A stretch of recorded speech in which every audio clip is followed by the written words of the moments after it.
Bismillahirrahmanirrahim. Assalamualaikum warahmatullahi wabarakatuh. Salam sejahtera bagi kita semua. Kami dari kelompok 8 akuntansi manajemen yang beranggotakan saya sendiri Andika Ruslan, Ardi Pradipta, Maya Daryanti, Mori Gusra, Nur Aini, Putri Widi Astuti, dan Tiza Kurnia akan mempresentasikan resum kelompok kami yang berjudul Masalah Internasional dalam Akuntansi Manajemen.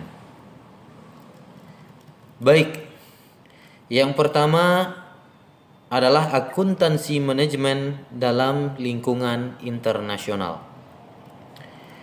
Lingkungan bisnis mempunyai berbagai budaya, hukum, politik, dan ekonomi yang berbeda. Bisnis global membutuhkan akuntan manajemen untuk menangani masalah keuangan dan bisnis. Tugas akuntan manajemen pada perusahaan internasional lebih menantang karena perubahan yang terus terjadi pada bisnis global. Akuntan manajemen berperan menyediakan informasi yang relevan kepada pihak manajemen.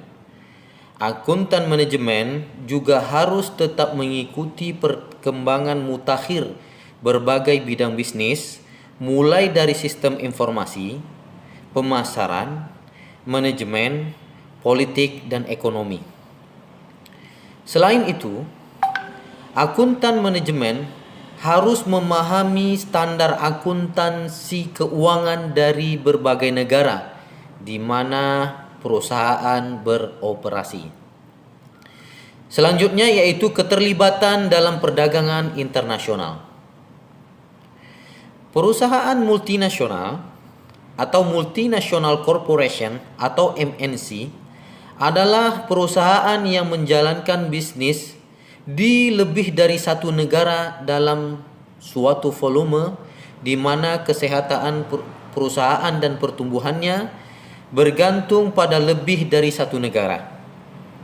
Keterlibatan MNC atau multinational corporation atau perusahaan multinasional dalam perdagangan internasional dapat terjadi dalam banyak bentuk.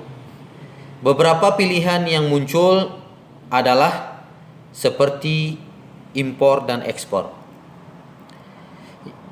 Yang pertama, impor. Suatu perusahaan dapat mengimpor bahan-bahan baku untuk digunakan dalam produksi.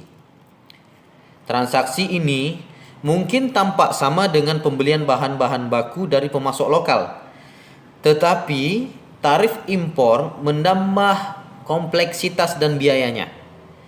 Dalam akuntansi untuk bahan baku, forex in atau ongkos angkut masuk termasuk biaya bahan.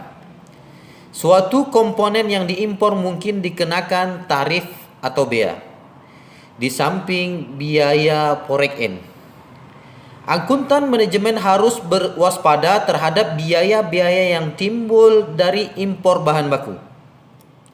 Akuntan manajemen juga harus mampu mengevaluasi manfaat potensial dari zona perdagangan luar negeri ketika mempertimbangkan lokasi pabrik. Selanjutnya yaitu ekspor. Ekspor adalah penjualan produk perusahaan di luar negeri.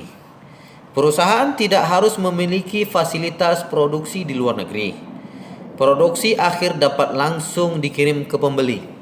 Akan tetapi, ekspor biasanya lebih kompleks daripada penjualan barang jadi di dalam negeri.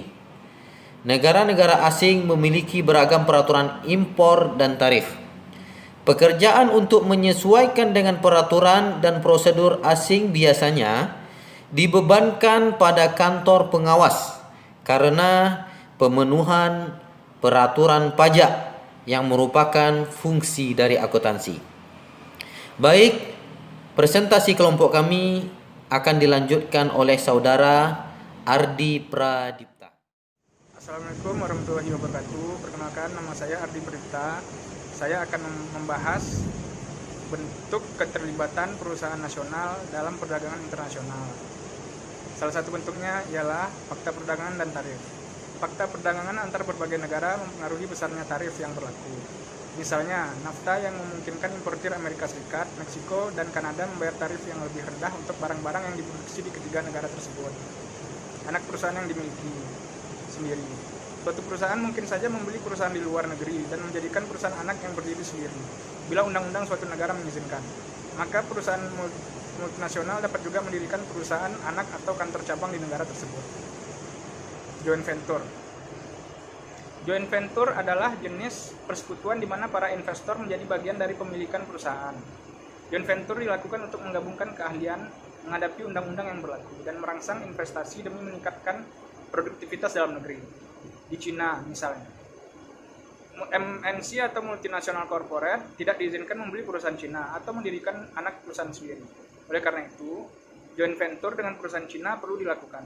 Struktur apapun yang dipilih, multinational corporate akan selalu menghadapi masalah perdagangan luar negeri. Suatu masalah yang penting adalah nilai tukar mata uang asing.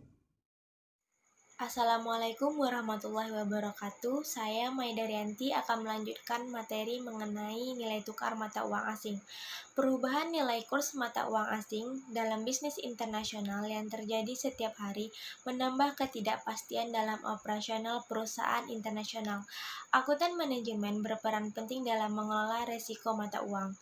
Manajemen risiko mata uang adalah pengelolaan perusahaan terhadap transaksi, ekonomi, dan translasi exposure-nya karena fluktuasi nilai tukar. Terdapat 3 risiko dalam mengelola mata uang. Yang pertama, mengelola risiko transaksi, yang kedua, mengelola risiko ekonomi, dan yang ketiga, mengelola risiko translasi atau akuntansi. Saya akan membahas mengenai mengelola risiko transaksi. Ada 3 unsur dalam resiko transaksi. Yang pertama, apresiasi dan depresiasi mata uang. Ketika mata uang suatu negara menguat relatif terhadap mata uang negara lain, maka terjadilah apresiasi. Dan satu unit mata uang negara yang disebut pertama mampu membeli lebih banyak mata uang negara kedua.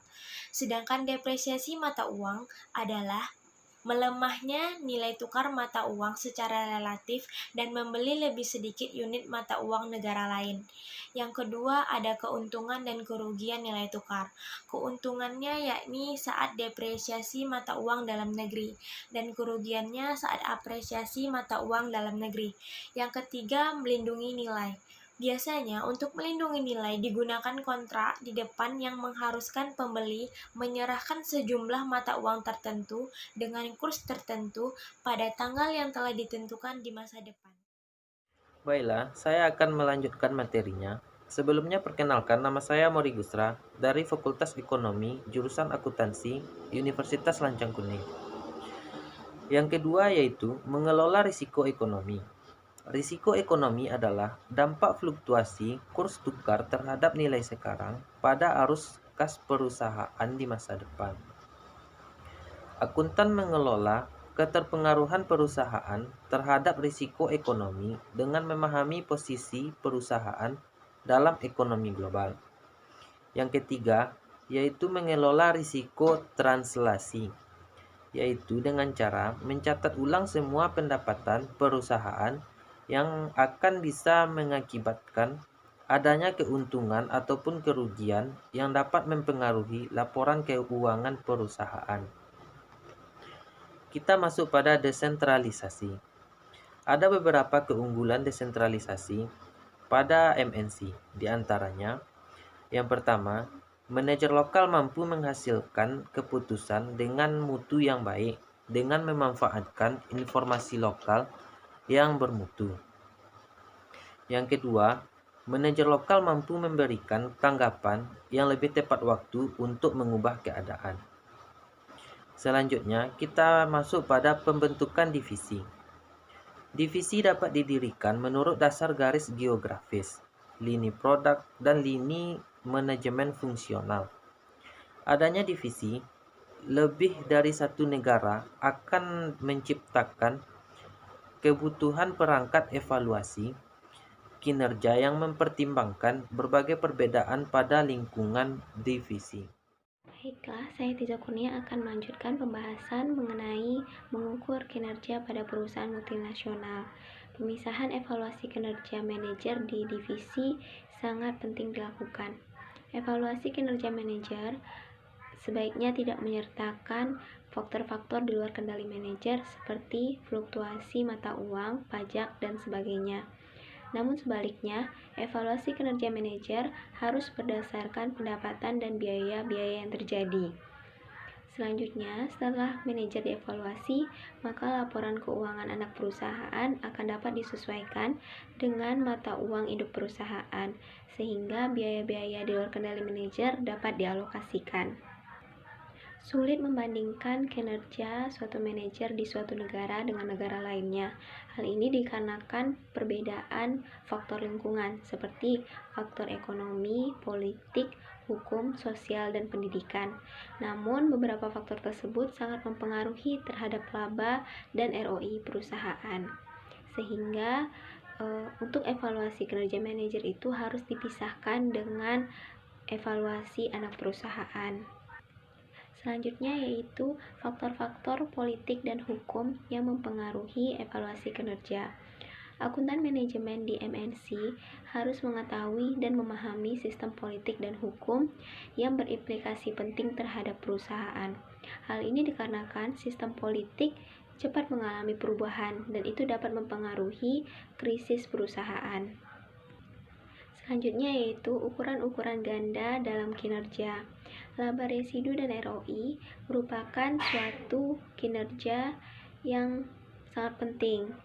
Namun keduanya merupakan ukuran-ukuran jangka pendek. Hal ini membuat para manajer mengorbankan kepentingan jangka panjang perusahaan demi kepentingan jangka pendek. Untuk mengatasi hal ini, maka dilakukanlah cara yaitu dengan memanfaatkan ukuran-ukuran tambahan kinerja yang sangat erat kaitannya dengan kepentingan jangka panjang perusahaan, yaitu seperti manajemen puncak yang melakukan pertimbangan faktor-faktor seperti pangsa pasar, kebutuhan pelanggan, rasio perputaran karyawan, dan pengembangan karyawan. Saya Putri Widyastuti akan melanjutkan materi berikutnya mengenai penetapan harga transfer dan perusahaan multinasional. Bagi perusahaan multinasional, penetapan harga transfer harus mencapai 2 sasaran, yaitu evaluasi kinerja dan penetapan pajak penghasilan yang optimal. Yang pertama, evaluasi kinerja. Divisi-divisi sering dievaluasi berdasarkan laba bersih dan pengembalian atas investasi. Namun, seperti pada kasus harga transfer lainnya, harga transfer pada perusahaan multinasional seringkali diatur oleh perusahaan induk, sehingga penggunaan ukuran ROI dan laba bersih meragukan. Yang kedua, pajak penghasilan dan penetapan harga transfer. Adanya tarif pajak yang berbeda antar suatu negara dengan negara lain menyebabkan perlunya pusat reinvoicing untuk memindahkan tagihan dari negara dengan pajak tinggi ke negara yang pajaknya rendah. Pengaturan harga transfer sesuai dengan harga yang berlaku apabila transfer dilakukan pihak lain yang disesuaikan dengan berbagai selisih yang menimbulkan dampak yang dapat diukur atas harga tersebut. Ada beberapa metode penetapan harga yang mendekati harga pasar, yaitu yang pertama metode harga tak terkendali yang dapat diperbandingkan, yaitu pada dasarnya diakui sebesar harga pasar. Yang kedua, metode harga jual kembali, yaitu harga jual yang diterima penjual dikurangi markup yang wajar. Yang ketiga, metode biaya plus, yaitu harga transfer berdasarkan biaya. Dan yang terakhir, perjanjian penetapan harga di muka adalah perjanjian mengenai metode penetapan harga yang diaplikasikan dalam suatu transaksi internasional. Baiklah, saya Nur Aini akan melanjutkan materinya yaitu etika dalam lingkungan internasional. Ada beberapa syarat untuk menciptakan lingkungan bisnis yang beretika, yaitu yang pertama stabilitas kemasyarakatan, legitimasi dan akuntabilitas pemerintah, legitimasi kepemilikan pribadi dan kemakmuran personal, kepercayaan atas kepemilikan seseorang dan masa depan masyarakat, kepercayaan atas kemampuan untuk memberikan seseorang keluarga, dan bagaimana penilaian terhadap sistem bekerja dan bagaimana berpartisipasi. Selanjutnya, kalkulasi biaya variabel dan pelaporan segmen. Pemisahan antara biaya tetap dan biaya variabel pada kalkulasi biaya variabel adalah penting bagi evaluasi untuk menghasilkan keputusan yang saling terkait. Dan laporan segmen sendiri mampu menghasilkan informasi yang berharga untuk berbagai biaya yang dapat dikendalikan oleh manajer segmen.